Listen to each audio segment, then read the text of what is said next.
Bonjour à toutes et à tous, j'ai un peu disparu ces derniers temps car ma vie pro a subi beaucoup de changements qui me permettent plus d'enregistrer autant que je voudrais. Cela dit, je voudrais profiter de la période d'Halloween pour mettre à l'honneur le premier contenu que j'ai jamais enregistré toute seule à cette occasion en 2023. C'était pour le calendrier horrifique de Mylène de la chaîne YouTube Welcome to Primetime Beach, un projet qui donnait chaque jour la voix à une personne pour parler d'une thématique qui lui avait été attribuée. La mienne, c'était les glitches dans les films d'horreur. Je devais faire maximum 12 minutes, j'ai enregistré ça avec mon tout premier micro, caché dans ma petite penderie, et j'avais ni la patience, ni le matos, ni la maîtrise que j'ai aujourd'hui pour les contenus audio. Alors en attendant de pouvoir vous proposer la deuxième saison de Fichier Zip, en partenariat avec le distributeur Capucine, je vous propose la version longue et améliorée de ma petite histoire du glitch horrifique. Pour celles et ceux qui veulent voir la vidéo qui accompagne le contenu, je vous la mets dans la description. Bonne écoute. Bienvenue dans Fichier Zip, le podcast cinéma qui t'explique des trucs compliqués avec des phrases simples. Le but, c'est de faire passer le courant entre le cinéma et toi pour te faire comprendre des théories filmiques en un éclair. Pas de détour, pas de fioriture intellectuelle, ici on est clair, on est précis, on est là pour booster ta culture cinématographique en moins de 30 minutes. Top chrono, c'est parti, début de l'extraction.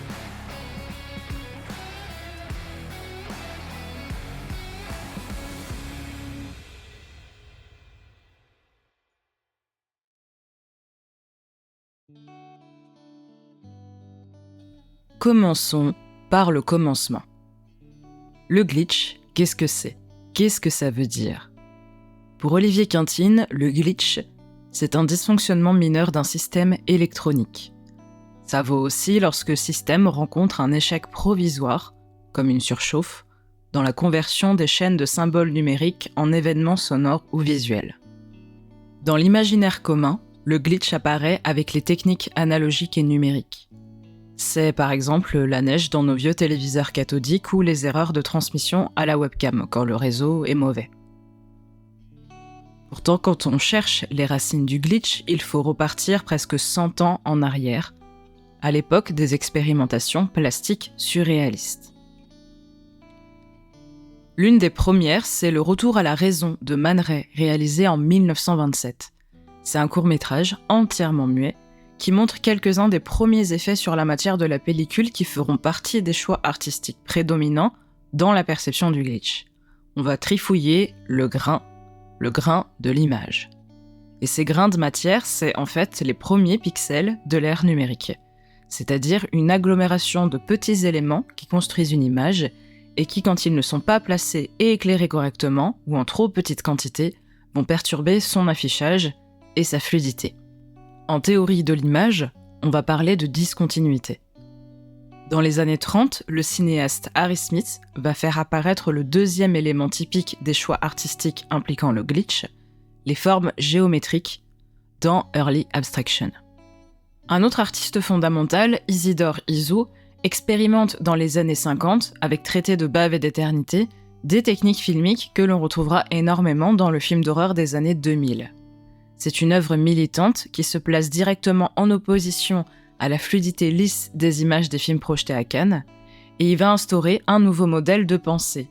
L'erreur, l'image défectueuse, l'accident plastique devient intentionnel et va servir à un processus artistique d'avant-garde. C'est aussi l'un des précurseurs de ce qu'on appelle aujourd'hui le found footage. Aujourd'hui, dans l'industrie cinématographique, le found footage, c'est un genre à part entière, qui permet de regrouper, pour que ce soit plus simple, les films où la caméra portée par un personnage fait partie de l'histoire. Elle est impliquée dedans, et le film tient debout grâce à elle. En vérité, dans sa première définition, le found footage désigne les premières tentatives au début des années 1900. Des tentatives de remploi d'un matériau filmique par une personne qui en est ou pas l'autrice, dans le but d'une métamorphose, d'une décontextualisation par un montage original, pour annuler la lecture originelle. De fait, ça comprend aussi la désynchronisation de l'image et du son, ou encore l'altération volontaire des photogrammes. Les années 70-80 verront quant à elles émerger les créations artistiques de Matsumoto, qui va s'attacher à perturber, par les couleurs et les formes, des images fixes qui vont reproduire de manière volontaire ces bandes qui cisèlent l'image et qui vont la reconfigurer. Ce sont les débuts de ce qu'on appelle le data bending, avec Shift en 82. C'est aussi dans cette période qu'émerge l'œuvre, pour ainsi dire, matricielle du glitch numérique qui s'appelle Digital TV Dinner de Jamie Fenton et Rolf Zaretsky, qui a été réalisé en 1978. C'est ni plus ni moins qu'une capture vidéo de ce qu'on obtient à l'écran d'une console de jeu, la méconnue et éphémère Bailly Estrocade, quand on change de cartouche sans éteindre la machine en appuyant sur le bouton reset. L'image, qui tente de se composer sans y parvenir, est en fait piégée dans un circuit d'aberrations visuelles qui évoque les expérimentations plastiques les plus connues de Man Ray ou de Mondrian, entre grains de neige noire et blanche, et maillage géométrique pas tout à fait fixe, mais peinant à se mettre en mouvement. C'est bien évidemment à la fin des années 90 que le glitch prend son essor, grâce à la démocratisation des ordinateurs dans les ménages et bien évidemment un peu plus tard, d'Internet.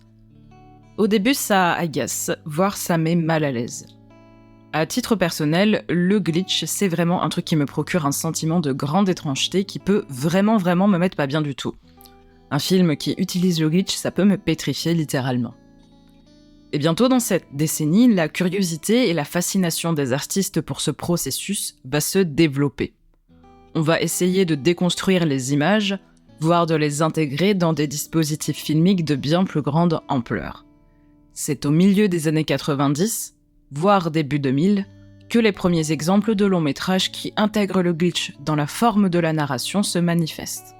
On voit ça par exemple dans le travail de Mamoru Oshii avec Ghost in the Shell en 97, ou encore avec Simone d'Andrew Niccol en 2002.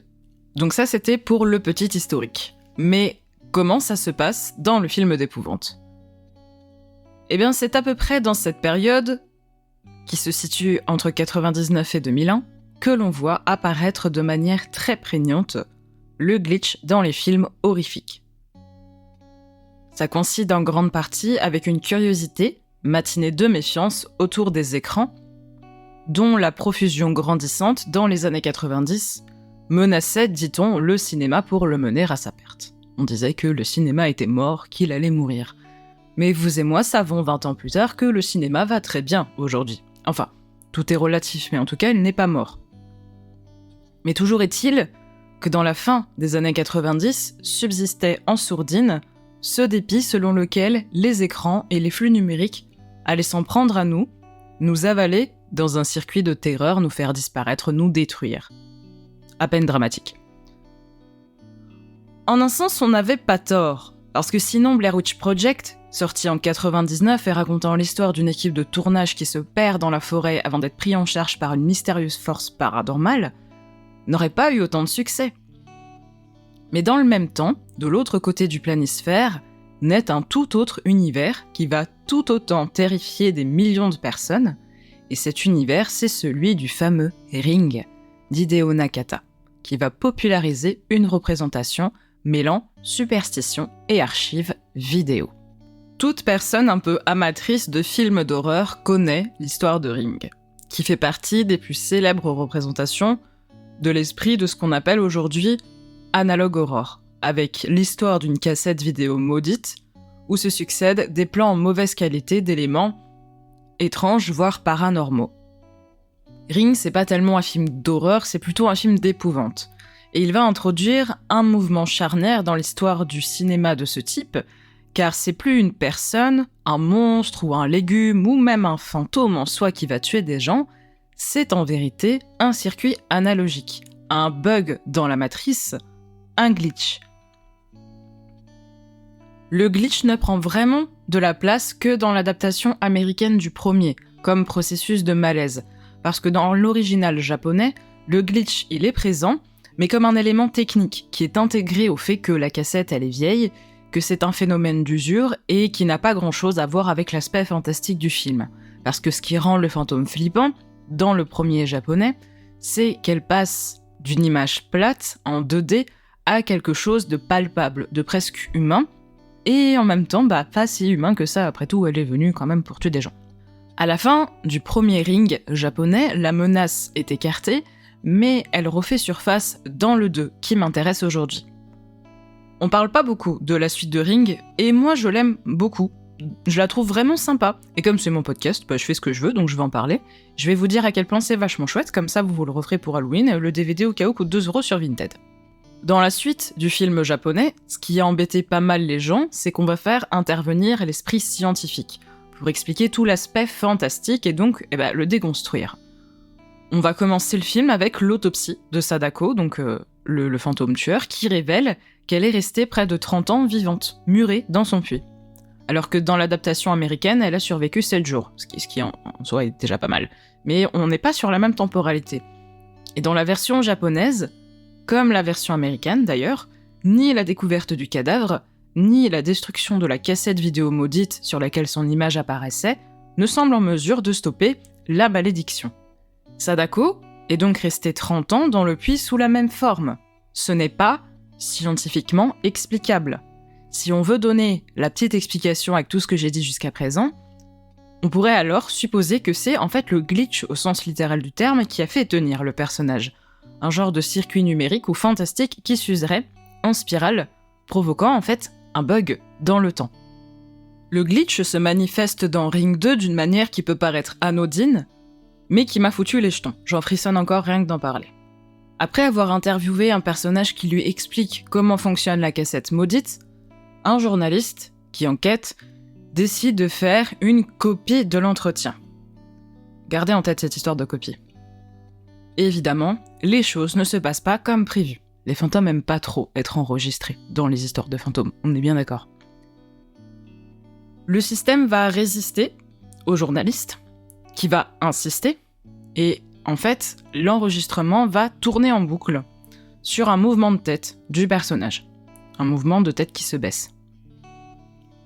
Et peu à peu, les interférences vont se produire, se reproduire, et créer une transformation numérique matérialisée par le changement croissant de l'étalonnage. Vous savez, vers ce bleu froid qui est caractéristique de l'univers, surtout dans l'univers américain. L'image va se tordre, va se déconstruire, se reconstruire, et va créer en fait une erreur analogique qui va se figer un instant, pour prendre vie quelques secondes plus tard. C'est le ressort horrifique par excellence. Et en fait, le journaliste, à partir de cette erreur, de cette insistance, de cette volonté de copie, va créer un fantôme qui vit très bien tout seul, et qui va le hanter jusqu'à la dernière seconde du film. Si je veux dire ça avec des jolis mots compliqués de prof de cinéma, je dirais que le journaliste crée par ce système son propre fantôme numérique. Un fantôme qui est glitché par le dysfonctionnement de l'appareil. Mais en fait, c'est lui qui l'a fait dysfonctionner, c'est pas l'appareil. Et il a bien copié quelque chose, en vérité, c'est ce matériau un peu spectral qui va transformer le personnage en un fantôme à sa suite. Le spectral, c'est une grande image dans la théorie du film parce que ça va matérialiser ce qui n'a pas encore tout à fait disparu et ce qui n'est pas totalement là mais qui est en train d'apparaître. En théorie filmique, on appelle ça une image virtuelle. Ça n'a d'ailleurs rien à voir avec l'image numérique à la base. Donc je trouve quand même qu'il y a une coïncidence intéressante. Et donc pour résumer mon intérêt pour ce film, lorsque le journaliste et le fantôme échangent un regard à travers l'écran, parce que sinon c'est pas drôle, il y a un lien qui se crée. Il y a un lien étrange, illogique, et donc terrifiant. Et là où Ring 2 se différencie de Ring, c'est qu'il va persister à donner des explications scientifiques à l'existence de la malédiction. D'ailleurs, c'est une mathématicienne qui va prendre en charge une partie de l'enquête.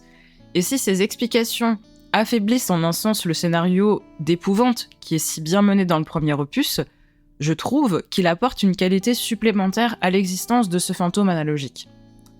D'ailleurs, plus tard dans le film, les enquêteurs arrivent à rentrer dans la maison de Sadako et assistent à un genre de tournage de la vidéo maléfique, à un style de behind the scenes.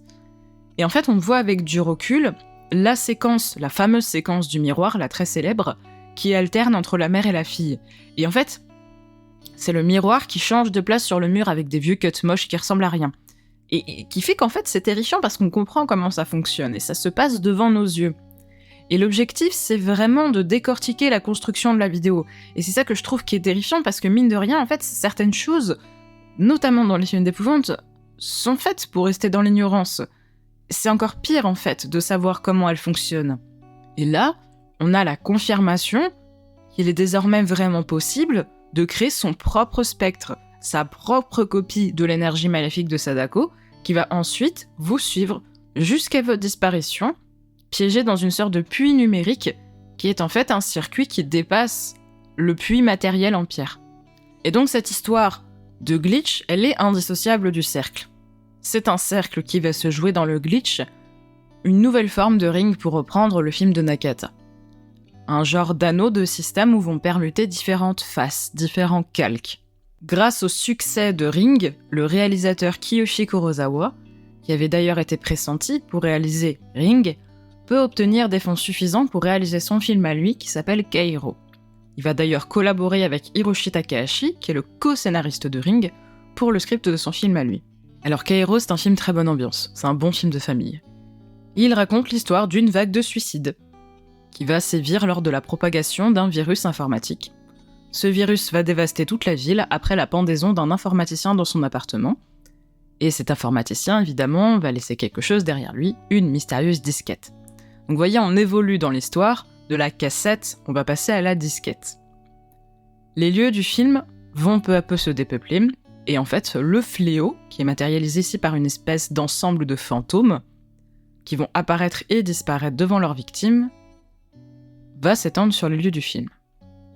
Avec ça, Kurosawa va instaurer une nouvelle manière d'appréhender le spectre. Il va le disposer dans le même espace que ceux qui sont encore là, en faisant cohabiter ainsi les vivants et les morts dans un même cadre, dans un même champ, mais pas exactement sur le même plan de réalité.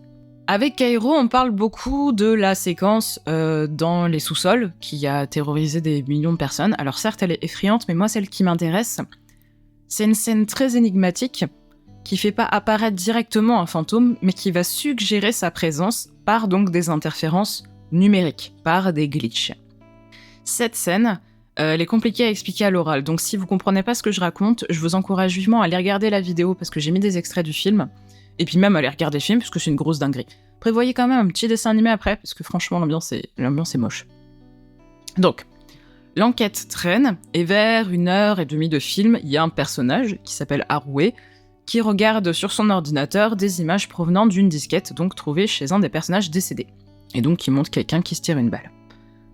Harué veut faire une capture d'écran, une copie d'écran. Vous voyez l'histoire de la copie qui revient. Et donc soudain, dans son propre écran, va apparaître le retour caméra de ce qu'elle verrait si elle avait installé une caméra derrière elle, dans une pièce, qui est fermée à ce moment-là. Donc on a Harué qui se retourne, il y a des allers-retours de la caméra, il y a un suspense, elle ouvre la pièce, et il n'y a rien du tout. Par contre, elle voit quelque chose. Et nous, après, on prend la place de ce quelque chose. On va être face à Harué, et l'image va glitcher de plus en plus fort, de plus en plus sérieusement, jusqu'à la fin de la séquence. Ce qu'il faut retenir ici, c'est que Harué va se trouver dans une espèce de trou noir. Un genre d'illusion d'optique qui est semblable à celle qu'on voit quand on place deux miroirs l'un en face de l'autre. Elle va se trouver au carrefour de plusieurs lignes, sur ce qui regarde et ce qui est regardé. Un genre d'entre-deux indéfini sur lequel va basculer un genre de point de vue. Celui de l'appareil qui voyage avec une fluidité qui contraste avec les saccades de l'image, qui se fragmente et se désagrège pour mieux se reconstruire. De la même manière que dans Ring, le personnage de Sadako va être à la fois producteur des images de la cassette maudite tout en intervenant dedans, Harué, elle est ici au centre d'un paradoxe spatial et temporel où va se jouer une mécanique d'inversion et de superposition des regards. On va avoir l'image qu'on voit à l'écran d'Harué, on va avoir l'image numérique qu'il y a sur son ordi, et ce quelque chose qui est là, mais qui est en train de disparaître en même temps, qu'on ne sait pas trop ce que c'est. C'est la fameuse image spectrale, la fameuse image virtuelle. Ça produit donc notre fameuse image circuit, et ça tombe vachement bien, parce que vous savez quoi, Kairo, ça veut dire circuit en japonais. Le fantôme, ou peu importe ce dont il s'agit, peut donc à la fois se trouver de manière visible et suggéré par le flux numérique, ce qui le rend accessible à la fois partout et nulle part, sans être forcément capturé par la caméra. Ce choix artistique plante des petites graines dans les expérimentations filmiques du glitch spectral numérique, dont les plus réussis à ce jour sont, je trouve, Noroi et Lake Mungo. Mais c'est Rob Savage qui va vraiment s'en emparer en 2020 avec Host. À ne pas confondre avec le film coréen. Host, pareil, c'est un film qui est pas trop apprécié dans mon entourage, mais que j'aime beaucoup, parce que je salue la prouesse filmique. Il a été tourné pendant le Covid. Donc pour resituer, en pleine pandémie mondiale, on est confiné, on peut pas sortir de chez soi. Bon, c'est pas grave, Rob Savage, il s'en fiche, il décide de réunir acteurs et actrices autour du dispositif de visioconférence. Host, c'est très simple, c'est une bande d'amis qui décide de pratiquer, pourquoi pas parce qu'on s'ennuie, une séance de Ouija, qui bien évidemment tourne mal. Ils font ça sur Zoom. Et Host est super intéressant parce que c'est l'un des rares films qui se déroule entièrement des crédits de début aux crédits de fin à travers l'écran d'ordinateur du personnage principal. Et je vous vois venir, dans Unfriended, c'est pas le cas, pas entièrement. Il y a un plan en dehors de l'ordinateur dans les 30 dernières secondes. Refaites-le vous, il est sympa aussi ce film-là. Donc, nos petits personnages vont se retrouver pour faire une séance de Ouija sur Zoom, et comme ils y croient pas du tout, ils décident de faire une bêtise. L'une des filles présentes, Gemma, invente de toutes pièces un dialogue avec un fantôme qui l'aurait touché, qui aurait parlé avec elle. Et c'est cet événement qui déclenche les vrais événements paranormaux. C'est la création d'une image fantôme, comme dans Ring, comme dans Kairo, mais cette fois-ci, on va la créer pas par la copie d'une image, mais par la voix qui va être enregistrée, captée par le flux Internet.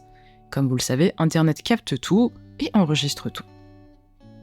Et là, encore une fois, l'image fantôme va résonner avec les moyens techniques utilisés pour créer la fiction de Host. Je m'explique. Dans le langage informatique, pour vulgariser, quand on crée une donnée, on crée aussi une image de cette donnée, un fichier caché, auquel on peut accéder par modification des paramètres d'affichage. Chaque donnée informatique se constitue donc d'une fragmentation en deux images distinctes, une image visible, qu'on peut manipuler à loisir, et une image cachée, à laquelle on accède sous certaines conditions. C'est ce qu'on appelle un ghost. Créer un ghost, générer un ghost, qui est un acronyme pour General Hardware Oriented System Transfer, c'est créer un clone d'une partition de données pour pouvoir en faire une sauvegarde. Donc en fait, quand on fabrique, il s'agit de fabriquer, au sens littéral, une image fantôme que l'on a la possibilité de convoquer en cas de corruption des données sur son appareil principal. Et donc là, Host, l'hôte, il est indissociable de l'appareil numérique. Il est indissociable de l'image avec laquelle il va s'entrelacer, avec laquelle il va glitcher en circuit perpétuellement. Et il y a une belle preuve de ça dans le film, c'est le cas du personnage de Caroline. Caroline, quand elle arrive dans le film, elle fait sensation parce qu'elle fait une mise en scène. Elle arrive avec un arrière-plan interactif qui se présente sous la forme d'une petite séquence vidéo préenregistrée qui tourne en boucle et dans laquelle Caroline sort de sa salle de bain à l'arrière-plan, elle récupère un truc dans sa commode et elle repart. Et en fait, à ce moment-là, il y a deux Carolines dans sa tuile Zoom. Il y a elle qui discute, là tout de suite maintenant, et il y a un double qui a été filmé autrefois. Vous savez, le truc hyper pratique pour faire croire qu'on suit les cours sur Zoom alors que pas du tout. Et quand Caroline va mourir, au début on va pas le voir, parce qu'elle est cachée derrière son arrière-plan qui bouge. Et c'est quand le fantôme va être en train de la tuer qu'elle va aller et venir de devant l'arrière-plan à derrière l'arrière-plan. Et en fait, peu à peu, elle va devenir une espèce de calque. Elle va de l'image numérique à cette fameuse image virtuelle, jusqu'à être complètement absorbée par elle. Et le pire, et encore une fois je trouve que c'est le truc le plus malaisant dans le glitch, c'est que le mouvement de Caroline ne se fige pas sur son cadavre. Il ne se fige en vérité jamais. Parce que ce qui va rester de Caroline ensuite jusqu'à la fin du film, c'est cette tuile de zoom de l'arrière-plan animé de Caroline qui tourne en boucle, sauvegardée pour toujours, enfin jusqu'à la fin de la conférence. On va se trouver face à un flux qui va hanter en boucle, en circuit, cette partie du streaming qui lui est dédiée, comme une image fantôme.